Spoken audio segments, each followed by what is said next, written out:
राधे राधे, जय गुरुदेव कहूँगा। राधे राधे महाराज जी। महाराज जी, ग्रस्त जीवन में रहते हुए सर्वोच्चम दान कौन सा माना गया है?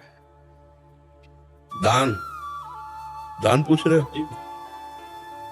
अपने श्वासों को भगवान के नाम में अर्पित कर देना, इससे बढ़कर कोई दान नहीं। एक राजा नृग हुए हैं, नृग भागवत में कथा है। वो रोज लाखों गवें दान करते थे, स्वर्ण से उनके खुर मढ़ा के और स्वर्ण की चादर, सींगों पे स्वर्ण मढ़ा के, स्वर्ण की झालरें मोतियों के ऐसे बना के, मोती माला है जैसे, और ऐसे चादर डाल के लाखों गाय दान करते थे। ब्राह्मणों को घर जो चाहिए, मतलब उनको ब्याह कराना तो ब्याह, बड़ा वैभव, सब दान करते, सब दान। लेकिन श्वासों से भगवान का नाम जप नहीं करते थे। तो जरा सा अपराध बना तो अगला जन्म उनका गिरगिट का हुआ, सुन लेना। इतना बड़ा दानी और गति बिगड़ गई, गिरगिट बन गए जान के। बहुत बड़ी बड़ी यज्ञ और बहुत बड़ा दान करने वाला महाराजा नहुष देवराज इंद्र की पदवी पे बैठा, और वहां गलत आचरणों के प्रति भावना आने पर अगला उसका जो पतन हुआ वो अजगर के रूप में हुआ, अजगर योनि को प्राप्त हुआ। तो बड़े बड़े दान, कन्यादान, स्वर्ण दान, रुपया दान, गौ दान, सब दान करने वाला यदि श्वास से भगवान का नाम जप नहीं करता तो कहीं ना कहीं वो फिर माया उसको घसीट लेती है। और कुछ नहीं हो रहा है, नाम जप कर रहे हैं, हमारे पास 4 रोटी और देखा कोई भूखा है, हम उसको दे देते हैं, आज नहीं खाएंगे। ये बहुत बड़ा दान हो गया। हमको बेईमानी करके रुपया कमा के दान करने की जरूरत नहीं। ईमान से चल रहे हैं, हमारे पास आज 4 रोटी है और कोई भूखा हम देख लिया, उसको अपनी भोजन की दे दे, ये बहुत बड़ा दान हो गया। हर श्वास से नाम जप करते हैं, किसी जीव को अपनी तरफ से हम कष्ट नहीं देते। अभय दान, ये अभय दान है, हमारी तरफ से किसी को कष्ट नहीं। और अपने कर्तव्य का पालन, निष्ठा के लिए प्राण दान, जो आपने पूछा सर्वश्रेष्ठ दान, जैसे आप राष्ट्र सेवा में हो, समाज सेवा में हो, उसके लिए हम प्राण दान करते हैं।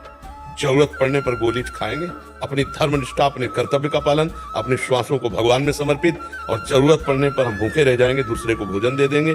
ये सर्वश्रेष्ठ दान के अंतर्गत आता है। धर्म पूर्वक अगर 10 रुपया तुम्हारे पास ज्यादा है और 10 रुपया किसी की सेवा में लगा दिया, वो बहुत बड़ा दान हो गया। अधर्म के द्वारा किया हुआ लाखों अरबों रुपया भी कुछ नहीं तुम्हारा मंगल करेगा, और धर्म के द्वारा 1 रुपया कमाया है और वो भी किसी की सेवा में लगा दिया तो बहुत बड़ा दान माना जाएगा। जानते हो? तो धर्म पूर्वक चलो और दूसरों को सुख पहुंचाने का भाव रखो, अपने कर्तव्य का पालन, हर श्वास से नाम जप, ये सबसे बड़ा काम।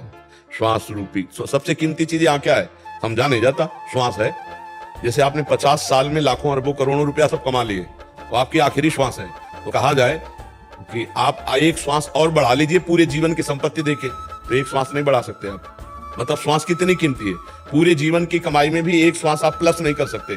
उन श्वासों से आपने राधा राधा राधा जपा, भगवान नाम जपा, ये सबसे बड़ा दान किया। और जो हमें भगवान ने सुविधा दी है, आवश्यकता पड़ने पर हम दूसरे के भी सहयोग में लगा सके धर्म पूर्वक, ये हमारा सबसे बड़ा दान होगा। हमें और कोई विचार नहीं करना। एक पहाड़ है हमारे विश्व में, सुमेरु पर्वत नाम है, वो लाखों योजन बड़ा है। 1 योजन कहते हैं 4 कोस को, 4 कोस को 1 योजन कहते हैं, और 4 लाख योजन का है। 4 लाख योजन सोचो कितना बड़ा है, सोने का पहाड़। ऐसे तो पहाड़ है भगवान की इस माया में, तो हम उनको किलो 2 किलो सोना देके ले जालेंगे क्या? नहीं, हम दैन्य होकर नाम जप करते हुए उनको पुकारेंगे तो हमारा कल्याण होगा। सबसे बड़ा दान श्वासों का दान। और फिर परिस्थिति के अनुसार, अब जैसे कोई प्यासा है, अब उसे रबड़ी का दान करो थोड़ी, उसे पानी पिला दो। कोई बीमार तड़प रहा है, उसकी औषधि करा दो। आवश्यकता अनुसार जो है वो सबसे बड़ा दान माना जाए। उस समय वो सबसे बड़ा दान है। कोई एक्सीडेंट हो गया, रास्ते में पड़ा तड़प रहा है, लोग देखते हुए शीशा खोलेंगे, वीडियो बनाएंगे, चले जाएंगे, ये अपराध है। उस समय तुमने देखा वो जीव तड़प रहा है, अगर तुम्हारे अंदर थोड़ी भी दया है तो आप दुनिया की बातें मत सोचो कि पुलिस क्या कहेगी, समस्या में फंस जाएंगे। भगवान देख रहा है, तुम उसकी उस समस्या में पहले सहयोग करो, उसको उचित स्थान पहुंचा दो। भगवान तो देख रहे हैं ना सब बातें। तो अवस्था और आवश्यकता उसके अनुसार जो किया जाता है बहुत बड़ा दान उस समय होता है। अपने श्वासों का दान करो, अपने कर्तव्य का पालन करो, ये सबसे बड़ा दान। अलग से कोई सोच विचार करने की जरूरत नहीं। जी।